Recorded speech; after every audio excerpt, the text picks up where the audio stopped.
Hey, Linda, how are you? Nope. Unmute yourself, please. I'm good. How are you? There we go. I'm magnificent. Yay. Magnificent this evening. Oh, there's Lynn. Hello, Miss Lynn. Hi, guys. How are you? I'm well. Good evening. Good evening. How was your day? My day was warm and dry. There were parts that were chilly, but that was okay. There is the step that just before the kitchen, there's Uh-huh. a heating vent. So Yes, Astor was laid out drunk on that step, yeah. absorbing all the heat. He's just so happy. It's pretty cute. It wasn't that cold today. No, but I don't know. Just one of those days where the rain came. So there's a lovely young woman named Alexandria, something like that. A friend of Alicia's who came to work for me for a little bit. And what she particularly likes to do is she makes fresh food for people. So I ordered what I thought were three containers of soup and some spanakopita. And what came were 21 cups of soup, of three different Wow. types of soup, and a huge tray of spanakopita. And I was like, what? So the day it arrived, it was going to be like 28 at night. So we put it outside. And then my mother said, oh, no, we're going to bring it to the church. And then my sister said, oh, no, she was going to take it. So tonight, Wednesday night, when it's like almost 60 degrees, my mother says, all the soup is sitting outside on the patio. So, and I tasted one soup and it burned my throat. I tasted another soup and it had no salt. And then I just kind of gave up on the whole thing. Okay, then. And how long had it sat out in your yard? It's been out there about a week now. My mother says my project tomorrow is I have to empty all the containers, which I do, and pack it all up. My sister's like, if you'd put it in the freezer, I would have taken it home. All gluten-free, beautifully handmade. Oh, so okay. So you gave it a go. I did. Anyway, You'll have to try it again when you're more prepared. well, when I know, it's so funny. It's like when all else fails, read the directions. I read the first page, which was all of the ingredients, and then the second page. So when she invoices me and she goes, that'll be $165. I was like, I'm sorry, what? What? It's too funny. One of those moments where you just go, I may not have fully investigated this. Too funny. Anyway, so mom and I just had the soup discussion. Okay. Too funny. Too funny. How's everybody else doing? What's new and exciting in your worlds? Linda Lou? Doing good. Susan, you're down there? Susan's there. Michelle's there. Yeah. Michelle, there was definitely a message for you today. I know you dropped in and dropped a link and left, but there's definitely, and I think that Raymond put up the recordings. And I was told by Lynn Klocka to make sure that I listened to the recording. I think Magdalene said she had something for me. So I'll do that at some point. Yeah, there were several snippets of instruction for you. It wasn't just what she had to say for Michelle. It was other stuff too.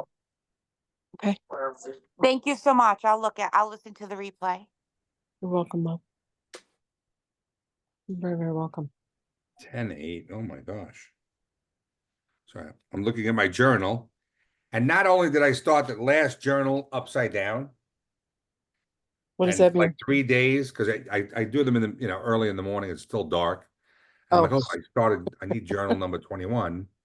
And I'm writing, and every day I'm getting to the bottom of the page, and there's one of these little things at the bottom. And after like 3 days, I'm like, wait a second. I think I got the book upside down. So then I started writing on the other side of the book, going in the opposite direction. So this is going to be the confused journal. Oh my God, that's so cute. But I have books where I started writing on one side and write on the other. I never did that before. But then again, I was not a very good student in high school, so there was not much writing going on, that's for sure. Magdalene woke me at 3:33 in the morning, which Yeshua used to do. to try and bring forth the transmission. And I said to her, look, I'm willing to go to France. I'm willing to stay in Marseille. I'm willing to deal with bed bugs, all of it, but please don't wake me up. And the transmission that she brought through, I'm like, oh, that can't be what she meant to say, you know? And I'm trying to grab my phone and record what she's saying in the middle of the night. So I was like, look, I'll get to the church early each day. That's the nice thing about being in Europe, is everybody's asleep in the US. I like that. You get all your stuff done and then you're ready to deal with the rest of the world. So What have you got for us today, Rob? last night I had a very interesting experience. We were with our Tuesday night group, Lynn, who you know well. Yes. And we had a beautiful breath meditation with a gentleman named Steve. And I can't think of his name, but I'll have to share it with you because he posted it today. He's been putting out things on the YouTube. And it was, next thing you know, it was like a half hour, 40 minutes later, and you're like, wow, where was I? You know what I mean? And I hope I didn't snore a lot. That's all I know. When I used to come to that group, I just remember there were times when Brad would take us through those meditations and I was checked out.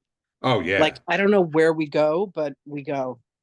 I would come in and like my head was on my knees and I'm like, oh, wait, I'm up here now, and then the next thing you know, I'd be like, like I said, the time went really, really fast with this.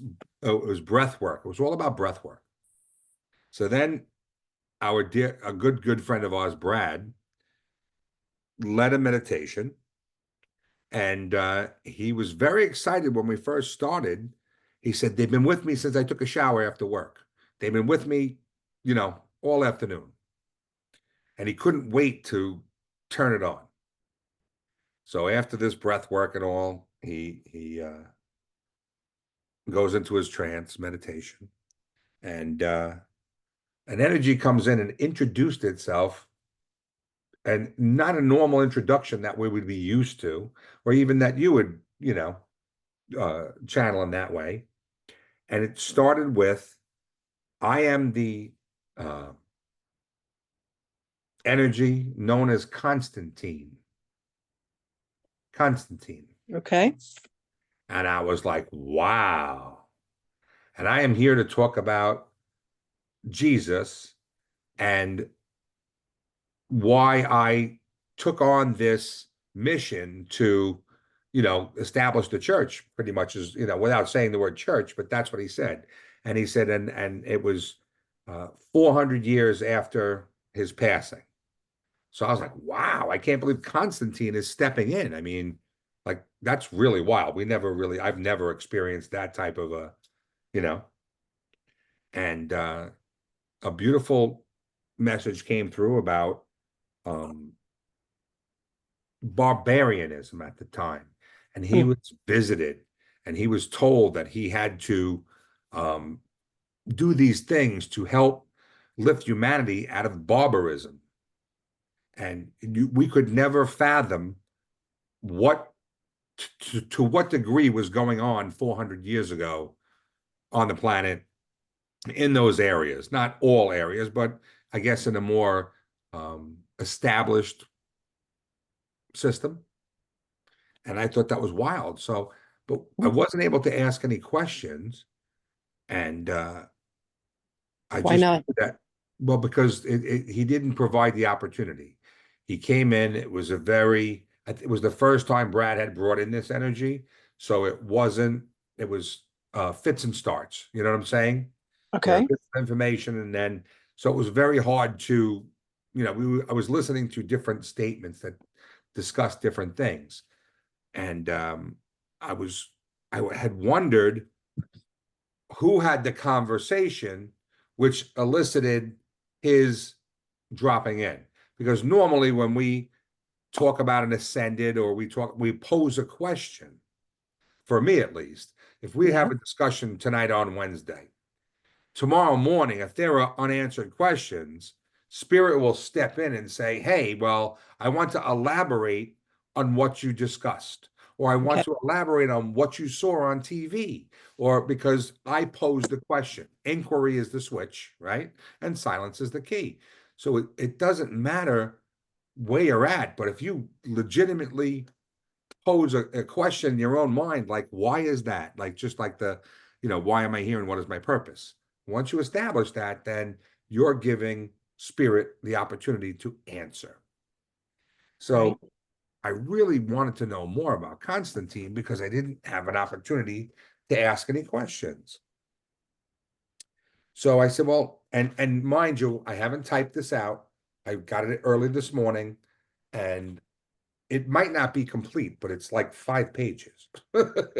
Wow. But this is what came in this morning, and I was like just so blown away that Constantine, this not mythological, but this person that we've heard about and how he created the church and created the Bible and and changed Istanbul to his name and was a giant conqueror after the Romans, in his own right. So I said, Osiris, please align me with the energy of Constantine. And I heard, greetings and thank you for the inquiry this day. I am known as Constantine, and I am eager to answer your questions. I said, Constantine, last evening you mentioned an angel that came to visit you 1600 years ago. Who was that angel? And then I said, please expand on what was conveyed. The energies of that time period were such. Oh, excuse me. Who was that angel? The angel would be known as Gabriel. Gabriel the messenger is how he is most commonly referred. No, I don't know. I was never aware of that. So then I asked, please expand on what was conveyed. The energies of that time period were such that very little peace and tranquility was to be had. The fall of the Roman Empire left so much in chaos, so much in ruin, and the level of despair amongst humanity was quite high, off the charts. So we stepped in to assist all of humanity. The Enlightenment is how it is most referred, but it is merely the recognition of self. I was drawn by the desire to unite all under one umbrella, so that peace could be had. As was mentioned last eve, the barbarity that existed at that time generated such a field of energy that it was almost impossible to live. As one man was pitted against another, the resources were squandered or lost. Many souls chose to leave, and this caused such chaos as for it to lead to an imbalance of white light energy, often referred to as the Dark Ages. So it was the desire of many in spirit to assist and lift humanity once more, thereby reuniting all in oneness. So much of what was taught, so much divisive as well as confusing. Nothing lined up. History was a mess, and no one could agree. So we stepped in to assist, and from there, a star was born. So I guess this is a change of energy. Now Gabriel stepping in because now he's explaining why he came to Constantine. So, like I said, I didn't read this since this morning, so now I'm understanding it. The trials and tribulations of Yeshua ben Joseph were a mismatched collection of stories, miracles, and unfathomable love, yet it was hard to digest for so many. So we established him as a beacon and utilized his life story to convince all of humanity that there exists something more than this 3D world. And we began to explain the higher aspects of life. Many had seen angels and experienced that connection through silence and prayer. So it was quite easy to build upon those experiences and establish a storyline and structure that could be followed, which of course would lead one back to self. and this was but the first step in reestablishing a structure of religion that all could follow, based on the previous belief systems enshrined in the Old Testament and Bible of the day. So I felt it was my job and my mission to expand upon what was enshrined in that book and open it up to the possibility of redemption. No longer would it be an endless journey of suffering and pain created by the words of Abraham, and instead show the light at the end of the tunnel, and it was and is available to all who choose a different path or scenario. It was not easy, it was not fast, but it was a mission that I had embarked on with great excitement. And because I had the power to establish something new, I did. So I asked, how did you decide what to include and what to leave out? Referring to the Bible. Understand that as with any experience, it is up to the one individual to interpret what has been seen or occurred. So by laying the foundation, we could build upon the current and existing beliefs and fears to consolidate the teachings and have a somewhat cohesive account of what Yeshua experienced and how he overcame. It was not for us to rewrite history, but only to consolidate and establish a story and narrative that could be understood and followed, thus creating some level of unity among the people of that time. This, of course, led to the establishment and expansion of one great civilization after another. But as with any great story comes the doubter and the non-believer. So we did our best to convince peacefully at first and then forcefully, if needed, to get everyone in line with the teachings and devout in their defense of them. This, of course, like anything else, can easily be used to control, and I did. So as the expansion and acceptance of Christianity, in quotes, took place, great numbers of incarnates fell in line, for it was finally an answer to the great question of why. Why does God do this and that, and why do we have to suffer? And what is the ultimate goal for this life on earth? So by laying the framework, along with the establishment of the church, it was possible to create a harmony and peace that had not existed.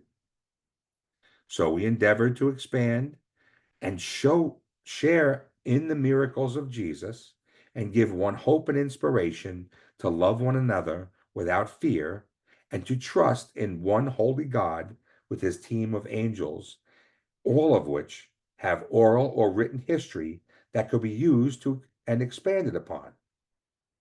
So in selecting what best served at that time in that way of beliefs was the best way to establish a storyline that predominantly excluded women and expanded the prowess of men.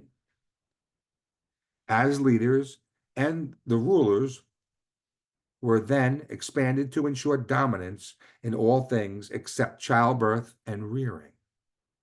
This worked quite well for many, a century, and now is finally beginning to fade.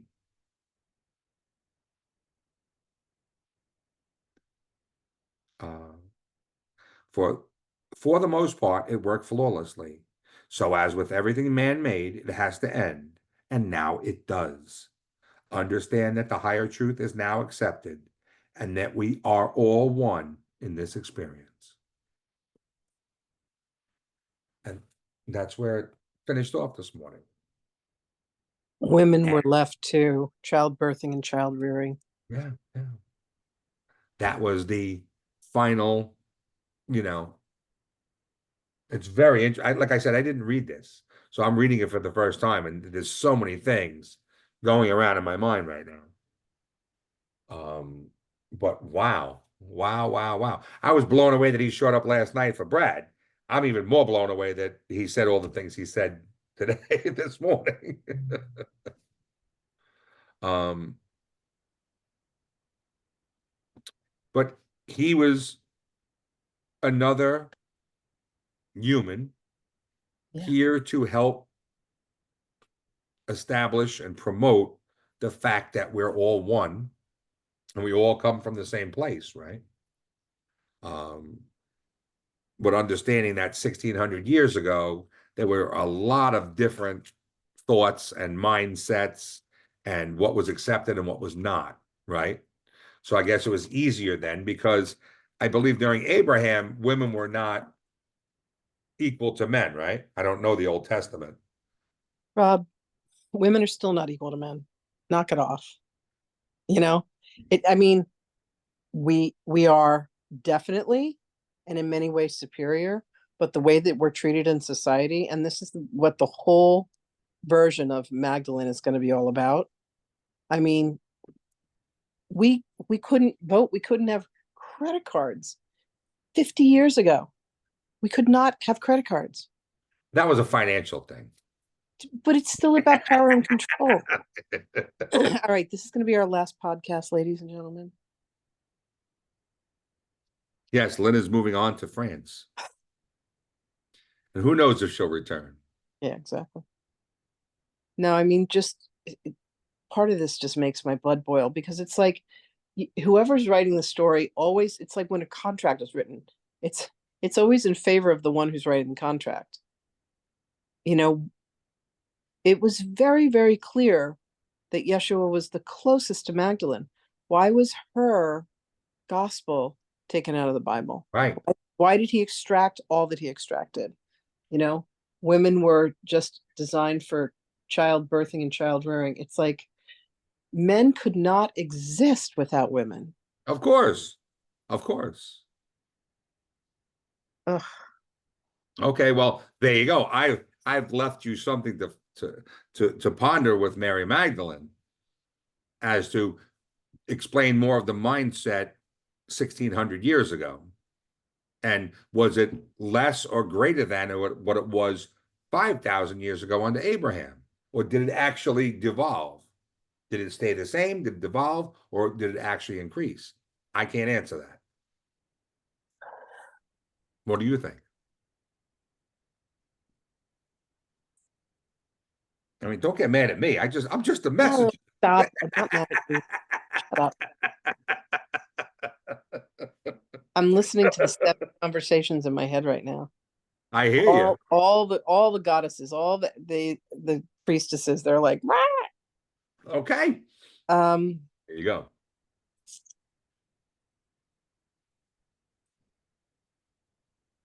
Interesting. So Magdalene has said that there has never been a time when society was more ready to receive her truth. And I just find it fascinating that Constantine is like, look, we know what's coming, because obviously they know what's coming. And he's here like, but let me just speak my piece. Let me tell you why we did what we did. Seemed like a great idea at the time. Seemed like a great idea at the time. Before she starts ripping us to shreds, let me just get my, whatever. It's all very interesting. Well, I mean, it's funny. Brad has some, he's an extraordinary channel, but he's definitely got some thoughts, feelings, and emotions about the way that things are supposed to be. I mean, it's the society that we were raised in, he was from the South. well, let's not blend him into this. I mean, the message from Constantine this morning came through me. It didn't come through Brad. And what did Constantine say last night? He didn't discuss that aspect. He didn't get into that. He said that he was visited by an angel and he was here to help move humanity up a peg because the barbarity and the way people were treating each other. So he was able to utilize the teachings of Yeshua, which were already, I guess, circulating at that time, 400 years later, right? I mean, I heard something recently where Yeshua was saying, and then they inserted me into the Bible. And I was like, what? Because, the Old Testament, I mean, it heralded his coming. When it was so funny, when I was studying Kabbalah, they said that there are hundreds of mentions that point to Jesus coming. And in fact, at Kabbalah, they were regaling us and saying, Jesus really was the Messiah. I don't know how much of that was true. I don't know if it was just a financial ploy. Let's get the Christians in here. Let's tell them that Jesus really was the Messiah. My biggest question in all of this, and please, anyone share, when did we go from Yeshua ben Joseph to the Christ? Who decided that the crystalline or the Christ was next? Who used that word first? You know what I'm saying? Where was that word introduced into our vernacular? Did it start in 400 AD or later? Where did this Christ thing come in? We understand now what they're meaning by it, the crystalline age, but who was the first one to use that word?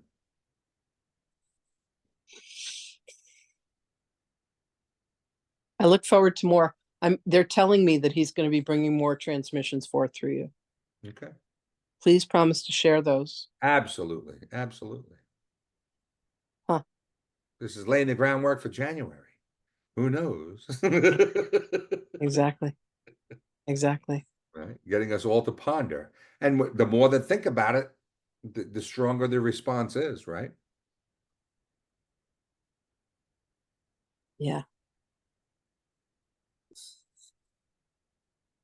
Look, all that's happening more and more and more and more and more is the truth is being revealed.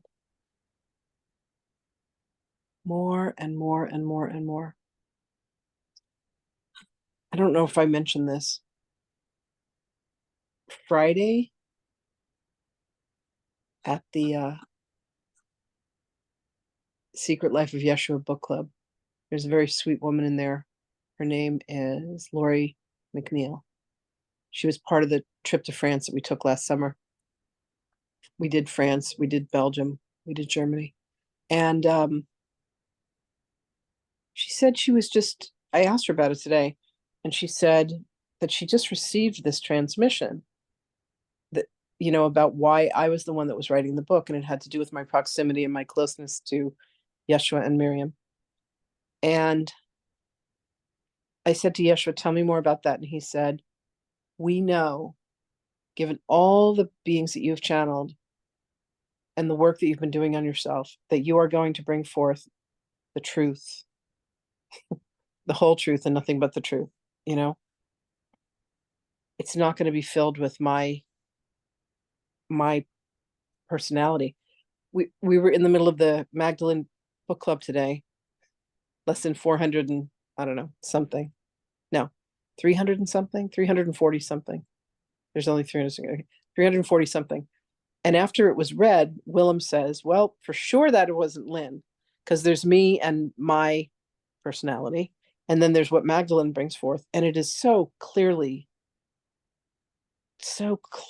different. And all I know is that I promise to just be of the greatest service to bring forth the truth. And I'm literally traveling around the world to make sure that happens. And there's just a little bit for me in what Constantine was saying. I understand why they did what they did at the time. It seemed like a great idea. Let's, construct society this way, because they were barbarians. And I don't think you get to say, well, everyone was being naughty, so we decided to, create this kind of container. I think the truth is the truth is the truth. My mother said this hilarious thing the other day. She said, your first book was just filled with so much love. All she seemed to talk about was love, love, love, love, love, love. Could you try to be a little more, what was the word she used? Could you try to talk about some other things in this new book? Like, Mom, it's not up to me, She's like, well, all she seemed to talk about was love. And I remember when Willem was finished transcribing everything, he said, well, she talked about love a lot. And it's like, that's pretty much all there is to talk about. That's right. Talked about love a lot. That's right. Yeah. So did Yeshua. Yes. Because that's the whole basis of this experience, right? And then we fall from it. We forget who we are, and we forget our divinity, and we spend all this time trying to have an experience, not recognizing, the higher truth in it. But last night, I what was emphasized over and over during the channeling was that it was a different energy of the time. It Yeah. was different. It was different. It was different. And I kept seeing it as lighter and more, you could create more things. And remember how a few weeks ago we had talked about when I was in Italy, and I said, and these buildings and the way they constructed these cathedrals and all these things, that the energy involved in it was just phenomenal for the short amount of time and the limited resources and the limited equipment. How did they do this? And the overall feeling that I kept getting from Constantine was, because that was the beginning of this period of building all of these giant cathedrals and churches, it began then and only got bigger, for the next 800 years or so. And because the angels, saints, and guides were there at the time, they were much more available to humanity. That was the feeling I've got. It was so much easier to call it in. And then as time went on, it hit its peak, and then it dropped off. And now we're going back up again into that capacity to realign or align with those higher energies. I guess maybe it has to do with our galactic alignment as well as, as our spiritual or our collective consciousness. Supposedly in the next 5 years, and I've heard this from several different sources, there's going to be the big reveal, of like, not just, hey, they're here, UFOs, but hey, here are the aliens, first contact, as they call it. Yep. Now, I don't know if any of you have been catching the news at all in the last 2 weeks, but a lot of people in New Jersey and surrounding areas are very perturbed about drones in the sky. And they're talking a lot about it. And there were multiple videos. They were over the Verrazano Bridge last night. What I received from a friend who channeled it, because they're not saying what they are. Meanwhile, they're calling them drones, but they have no blades. They're just floating objects. Sometimes they have lights on, sometimes they don't. And what my friend brought in was that they are simply reverse engineered spacecraft that we have collected since the 1930s and finally figured out how to reverse engineer and have these things up in the sky. And the reason they're displaying them is to cause unrest among people. And, when it's easier to control people when you're not at ease. And that's what I was explained as to why those things are appearing. I'm not saying that they don't exist in, from our galactic brothers and sisters, but they do. I know they do. I firmly believe that I've channeled enough messages from the Federation and different, groups and entities. But this particular nonsense that's going on right now in Jersey and part of New York and is really just a psyop. That's what I got on that. So there, I'm leaving that there. But again, nothing, even those true Galactic Federation beings and Ashtar and all of them, they're our support staff. They're not here to invade. They're not here to take over. They're here to make sure that we make it into the next paradigm. That's what I've understood it to be. Lynn, what are your thoughts on that? I had this stunning moment of realization yesterday that there's been a shift in me emotionally. And every time that there's been a mess in my life, I've made the mess. And every time that there's been peace and clarity in my life, I've also manifested that. And when I look at what's happening with the galactics, we can either turn this into the best thing that's ever happened to us or the worst thing that's ever happened to us. And I think it comes down to a civility that we're going to have within each one of us for how we're going to treat whatever it is that's coming. The other day I said to Rob, have you heard about this, so many days of darkness that's happening? And I said, I'm going to blow up the air on my bicycle and I'm going to bicycle over to your house. And he's like, are you drunk right now? This is very, very funny. And I was like, look, I'm either going to Linda's or I'm going to your house. And it may be your house first and then I'm coming to Linda's because I know you guys are stockpiled. The only other person I know that's stockpiled is in Seattle. So I can't quite get to her on my bicycle. There you go. But And I said to Lynn, it's all downhill from here. So yeah, exactly. literally it is. She could just sit on a bike without pedaling and just roll all the way to my house. Mhm. 2 miles later, she'll be there. Might take me 45 minutes, but I'd get there. That's it. But I think it really comes down to this. The one thing that we are responsible for, with, and to is how we react and respond to anything. There are going to be so many different versions and stories and people wanting to say this, that, and the other.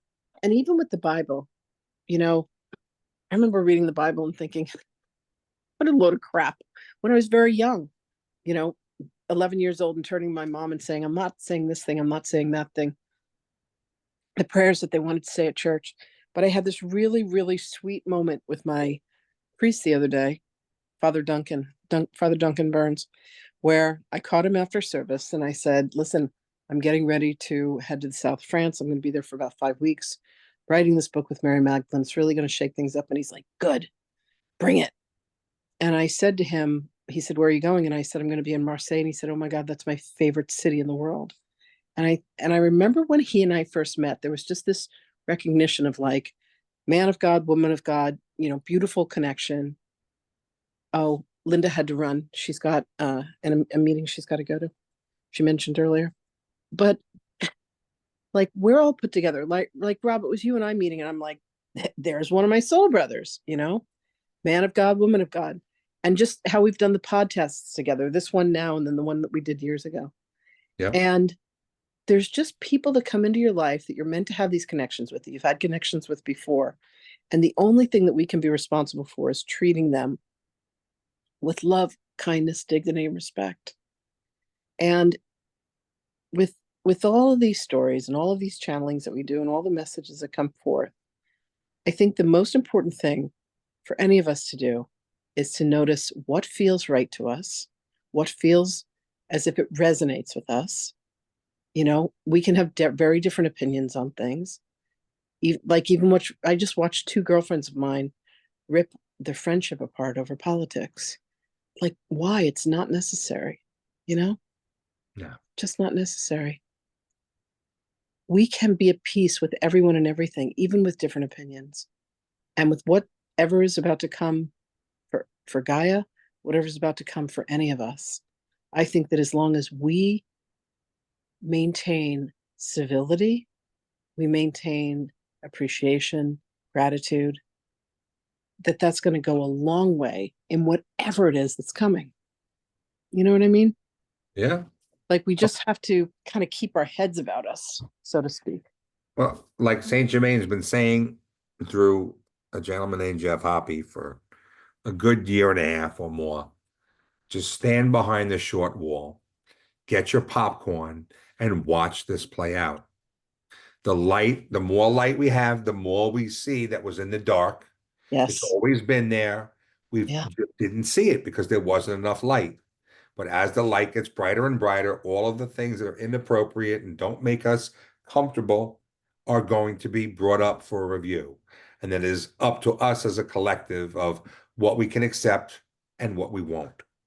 And that's it. But just to stay neutral in this and just watch it play out and see, oh my God, could you believe that he said that and she said that and they did this? Wow, I never would have thought of that. I would have lost money on that bet. Oh, I would, right? I mean, that's what we're supposed to just watch this as a spectator sport at this point. I worked with a client today and our sessions are back to back to back. So I worked with her yesterday, today, and then again tomorrow. And Yeshua and Magdalene had said that there were 6 lifetimes that she needed to do some review and healing work with. So she we're doing these 1.5 hour long sessions. They're called Akashic Healing, and it's the highest end of the work that I do. And yesterday she saw these, 2 lifetimes where there were things that she got to forgive that she had done to her. And then today was the one where Yeshua took her to a lifetime of what she had done to someone else. And it was very hard for her to experience that. And we did this beautiful, beautiful forgiveness prayer that was given to me by one of my friends from the Prana community. And I altered the prayer. They used the word God, and then I was told by Magdalene to use the word the goddess. And then I was told by Yeshua to use the word God and the goddess. And what I watched, the transformation that I watched this magnificent client go through today was to forgive herself for a place where she had committed something that was egregious in a particular lifetime. And then to be able to take responsibility and say, now that I've healed that within myself, I am able to hold space for someone else who may have that come to them. And that's the greatest service that I think that we can ever be to each other, is to be able to say, I've been where you've been. You can forgive yourself. Not, not about judgment, just about love, compassion, gratitude for saying, thank you for allowing me to have that experience. It's what I promised God that I was going to come down here and do. And regardless of what comes, come what may, regardless of what comes, if we can bring love to it, if we can bring neutrality, like Metatron says, neutrality like a tree, breathe, I am, exhale, I am, inhale, I am, exhale, God is. And let that be the truth, and know that we are God. This book of Master LaValle, How to Become a Christ, all he says is, look, you just got to remember you are God. And I'm seeing that every thought that I think, if I think positively about someone, I have these beautiful experiences. If I think negatively about someone, I have these negative experiences. So regardless of what's coming, if we can approach it and say, I am willing to be responsible for whatever reaction I have with whatever the circumstances are, and it's all going to be okay. Because it's what I've ordained, it's what I've manufactured. I think that's the greatest tool that we have, is to know that I and I alone have done this to myself. It's happening in my world the way that it's happening. Everyone is a mirrored aspect of me. And if I can bring peace to it, if I can say I forgive myself for the times that I've done this behavior, the mirror in front of us literally disappears. And there's been no greater lesson for me than that with George. George has been so kind and so supportive, and because I stopped needing to have him be the bad guy or the person who was wrong. And when I Wow. made peace, the entire thing has transformed. It's fascinating. Wow. I never would have expected that. I would have put money that that was never, ever going to go away. I know. So. I know. I know. Jesus said to me, are you ready to stop the war?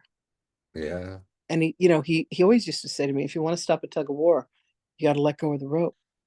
And it wasn't letting go of the rope to let him fall. It was just saying, I'm no longer going to engage in this battle. Right. And when you start having gratitude and appreciation for someone that you have held, as the enemy, it changes everything. For me, it's changed. It's literally changed everything. So Wow. regardless of what comes, I know probably that's the single greatest transformation I've had. No, that's huge, because I could apply that in my life immediately. Rob, I'm So, telling you, it's changed everything. And I went, oh my God, so that was all me. And the answer is yes. Why, yes, Lynn, it was all you. And the minute that you can say, I'm going to stop fighting this, I'm going to stop the judgment, I'm going to stop the grievance, I'm going to stop the gossiping, I'm going to stop the complaining, I'm not going to let anybody else engage in it around me. And as soon as I stopped all of that, it completely transformed. it went away. Okay. Well, Complete.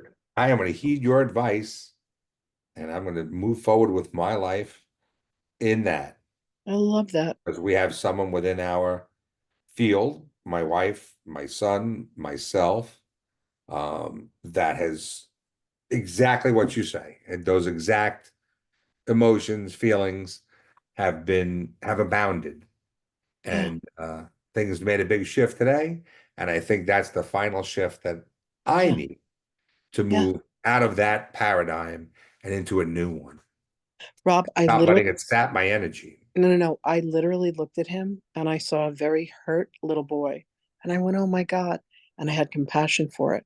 And I went, oh, I know how to treat this. Because I've been doing so much inner child work. And I was like, oh, my little girl can be friends with his little boy. And now he's like, do you need anything? Can I do anything for you? Wow. Fixes things, takes care of things.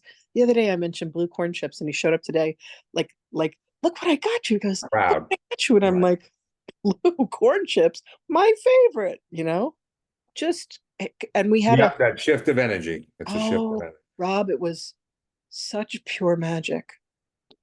And I'm like, wow, look at this. And anytime anyone tries to engage me in anything, I'm like, nope, I'm not open for that conversation. When we don't play that, huh? Yeah, no, it changed everything. Like so, look, I understand Constantine. We all signed up for this agreement. We all signed up for this contract. And I'm going to do what I can with Magdalene, not from a place of, the burning their bras, grieving women, just the truth of her life. She's like, people just need to know the truth of my life. And everything Yeshua taught her and everything that he brought to her, that she then brought to the world, her time in Marseille, her time in the south of France, what the churches. There's a beautiful church dedicated to her in Paris. It's one of the places that Linda and I are going to go to when we go there next week. Oh, by the way, we're also going to Disneyland because that's happening. Wonderful. Yeah, you mentioned that. Paris, Disneyland. I can't wait. Okay. With all the Christmas lights. It's going to be amazing. Amazing. All right. Yeshua's here. Oh, wonderful. I'm going to bring him forth. Hold on.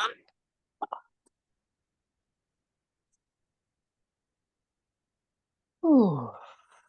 Let me assume the channeling position for this.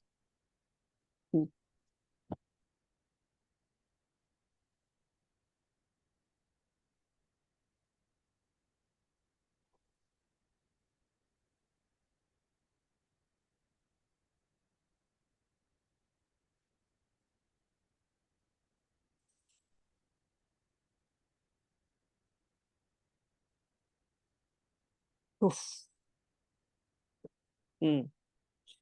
Greetings, beloved ones. Welcome. Welcome, Yeshua. Greetings, brother.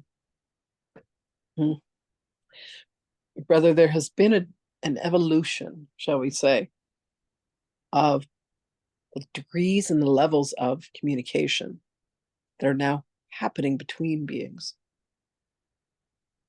There had been a prevalence within society that when one heard another speak what was untrue, they jumped on the bandwagon and continued to ride and gossip and complain and say, yes, this is this way and it needs to be changed and it is not the way that it should be. And this person is doing these terrible things and we do not like them. And it went on and on and on. And what has shifted now is the ability to say, I do not agree with your opinion about this. And while it may be an unpopular opinion within a certain family or corporate dynamic or political element, understand that what will always rise to the surface is what has the highest frequency. And what has the highest frequency is truth and authenticity. So when you allow yourself to be the voice and say, I am no longer willing to participate in this. This has done naught but drag all of us down. There's a new sheriff in town, and it is the sheriff of truth. And within that truth, love abides. You must understand that there is also love in the darkness. But when one takes a stand, shall we say, as I did, to say, this shall happen no more, one being can change completely the tides. One being can change the course of the river. For each of us to say, I stand for truth and I stand for love, and not truth that comes from a position of righteousness My truth is better than your truth. My president is better than your president. My country is better than your country. But where love abides within the truth, miracles occur. We would ask each of you who has the opportunity to listen to this to know that what lives within you is a barometer for truth, and a truth that is indeed born of love. And it may take forgiveness to allow yourselves to arrive there. It may take you saying, here's where I have not spoken all of the truth. Here's where I have felt I needed to protect or defend. Here's where I was injured and could not see the pain in another. If you can allow yourselves, beloved brothers and sisters, to recognize that another may be in pain, if you can have compassion and love and forgiveness for them, not being able to see, not being able to hear, not being able to feel what it is that they truly need, and if you can redirect them back to their own hearts, there is no greater love that you will experience than an enemy who has turned into a friend where you have found common ground. Sure, it is easy when you meet someone and you say, I think you are wonderful. Let's go grab some coffee. But when you have one with whom you have had consternation and you find a way to make peace, it is very much like a broken bone that has mended and it becomes stronger than ever. So we would like to invite all of you, beloveds, to look within your life and say, where have I hardened my heart? Where have I allowed myself to live within my mind? Where have I not allowed myself forgiveness? And allow the tenderness to come back. You are afraid of being hurt. Beloveds, you are the one that is inflicting the pain upon yourself. We understand that this concept may be foreign to you. It looks like there is indeed another who is doing this to you. But if you can abide with the phraseology that says, I and I alone have done this to myself, you take yourself out of a position of feeling like a victim to anyone or any circumstance or situation. If you can say, what is it that I see within another that makes me fear, that makes me feel weak, that makes me feel scared? And you track and you trace that back, beloveds, to your own behavior, whatever incarnational cycle it comes from, you can find it. And you allow yourself the grace to say, somewhere within me, what it is that I see before me abides. And if I can allow myself to say, I can forgive this behavior within me, you will then find a plethora of forgiveness for others. And there you will find your way to the truth. There you will find your way to your own divinity. There you will find your way to peace and to joy and to happiness. Let yourself laugh in the face of the conflict that you constantly create, beloveds, for you are the one who is doing it. And there may be times that you wish to give up and say, I have tried everything, but you have not, beloveds. You have not tried the one thing that will free you, and that is to once again come back to the still and silent breath of breathing in, I am, and exhaling, God is. When you call upon the name of God, you attune yourself to that frequency. But you have busied yourself with the mania of everyday life, of family and friends and jobs and situations. Beloveds, give yourself the silence.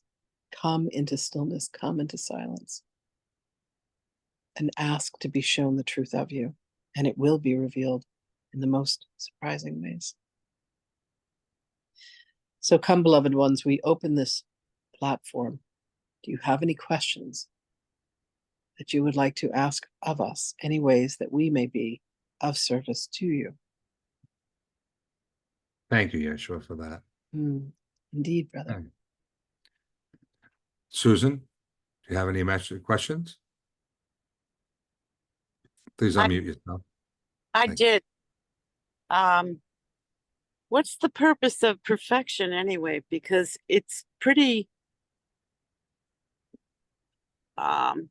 uncomfortable to spend every second perfecting. Beloved, there are two sides to the coin of perfection. One is that you already are, and the other is the egoic construct that will judge a particular situation or judge an aspect of beingness and say this is not perfect. Oh, I see. But if you can look upon anything and see the beauty within it, you will not feel that it needs to be somehow fixed or adjusted to fit a certain model or certain role within societal demands. What is beautiful to one is not beautiful to another. So we would ask you to consider that everything that you do and everything that you think and everything that you say happens in accordance with divine will. That is your will. Thy will be done. And if you wish to release yourself from the thinking that has allowed you to judge yourself and to judge others as being different, and you can say, show me how I am like this person. Show me how I am like this certain situation. Show me my perfection. Show me my beauty. Show me my grace. The universe will fling the doors wide open to show you these aspects of self. Thank you. We promise. You are so welcome. Beloved, you are so loved by us. If you could see yourself the way that we see you, you would see perfection, for that is what we see when we gaze upon you. Thank you for this question. Thank you, Susan. Thank you. So Yeshua, is it this particular instance that I mentioned with an individual that not only myself, but my wife and my son have been embroiled with or engaged with? Is it more because we see ourselves in that individual or a piece of us in that? Indeed, there is Really? no other way that it could be. Beloved, I would ask you to find what the one quality is that you find reprehensible. The one quality that you look and you say, I would never be that way. I could never be that way. I could never think that way, speak that way, act that way. And then ask your beloved soul sister to have a conversation with you so that you could find that. Beloved, understand that it is very much like a thorn in the paw. Oh, it is. And Absolutely. ask her to help you to remove it, and it will completely dissolve. Of this, we assure you. I appreciate that. Indeed. And with that, if I release, does that individual release as well, or their own road is Indeed. their own road? Indeed, beloved, it happens instantaneously.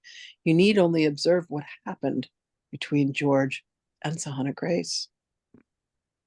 As soon as she let the rope go, the tug of war ended instantaneously. Almost like magic. I just had to figure out how to let the rope go. You let the rope go by finding the characteristic within and forgiving it within yourself. And then you will find the grace. The instant that she could see the wound within her own inner child, her little girl, shall we say, and how her little girl was locked in a battle with his little boy, and that she could learn to love and appreciate the little boy inside of him that was lonely and looking for love and appreciation, whose first love language is acts of service. And every time he would do something that she could applaud it and show appreciation and gratitude, he flourished. She will That's all help. it took. That is all it took, beloved. Okay. It took forgiveness too. It took letting go of the righteousness and being willing to withstand the criticism that then came from her siblings who wanted a collective to be in war against the one. And it was not necessary. I understand. And I thank you. Thank you for that advice. Indeed, beloved. It will be taken and applied. Michelle, thank you so much for joining us this year, and Susan as well. It's been a great experience. Yeshua, thank you once again for stepping in and giving us this divine guidance that Indeed, it We is all need, we all need. been our delight, and we shall speak with you again soon. Greetings and salutations, beloved I ones. look forward to it. Thank you, Yeshua. Thank you.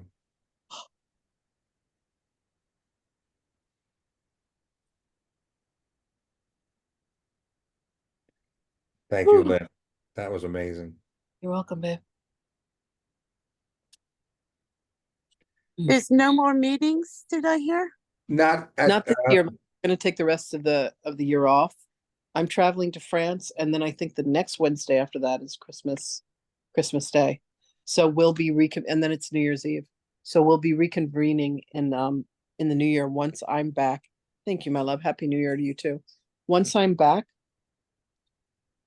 from France, because 8 o'clock at night is 2 a.m. there, and I'm not going to stay up and do this at this hour. So we'll reconvene when I get back. I get back on January 20th. yeah. And we'll go from there. And who knows what flavors we'll bring to you next year. Exactly. I'm Exactly. gonna You think know, about now- you every day. George, Can't thank you wait. so much for those chips. I'm sorry, Susan, say that again. I'm gonna think about you every day, Lynn, over there. Now I could just see you over there writing. Well, I'm going to be speaking into my phone. Or All speaking. she has to dictate. I have a battery pack, and I'm just gonna, I Oh, wake up, I'll do my morning meditations, I'll do my little yoga, my little, Tai Chi, whatever. And then Wow. it's about a 45-minute drive to her church. And the first day I'm going to be there is actually Christmas Day. I'm very excited. Wow. I'm just Wow. going to let her, for the year that she and I spent together, it flowed so easily when I was recording the first book. So I'm ready. 2 people have said to me, including Wendy, I think you're going to need to go back once more before the book gets published in July. So it might be April that I go back for some final Yeah, you have to polish up a few things. Don't tweaking. forget to talk about the sex life of Jesus and Mary. We all want to know. Absolutely. As much as she's willing to reveal. Kisses. And were they friends or No, they were married and they had children. They practiced tantric sex together. They had an extraordinary sex life together. good? Yeah, of course. Of course. She wants to talk about her childhood. She said that gets glossed over. And no, Yeah, I would love to know about her childhood. she was not a prostitute. She was a high priestess. No, I understand that. I understand that. But she was, as far as we were told earlier, she was born in a family of means, correct? Yeah. So And her her experiences were not of, When lack. when her parents died, she was taken in by Joseph of Arimathea. Uh-huh. He was a very, very wealthy man and treated Right. Jesus' uncle, yeah. daughter. Yeah. Exactly. Oh, I can't wait to hear this one. This is gonna be good. Yeah. It's gonna shake some things up. That's for Yeah, sure. yeah. Melanie said to me, "Oh my God, this is going to be a bestseller." Like she literally saw it in a vision. And Magdalene has said to me, "You think that you've received some condemnation? Just wait." I remember there was one woman when I started the podcast, and she said something like, "Don't you think it's blasphemous and obscene that you're calling a podcast where you're channeling Jesus Christ, on another fucking podcast?" And all I said was, "Obviously not. Obviously not." Anyway, That's what it's all about. thank you all for coming and joining me, Rob and I, on this Thank journey. you. My Thank you, love to all of Susan. you, and we'll see you again. Merry Christmas. Merry All right. Christmas. Merry Happy New Christmas. Year. Happy New Year. And thank you for the support. Listen, one last thing I want to say: we started a donation fund, and people have been incredibly generous in donating to this adventure that I'm on with her. And if anyone would like to donate, you can find it on my website, which is Soul Master University. I've had people donate, $11. I've had people donate 5,000. So wherever your little scale is, if anyone wants to contribute to that, we so appreciate it. That's it. It goes out to the world. Exactly. Thank All right, you. my darlings. Peace. Get some love, rest. And Susan, we'll see you soon. Michelle, I look forward to seeing you. thank you, my darlings. We'll All see you right. all soon. Bye, love. Bye.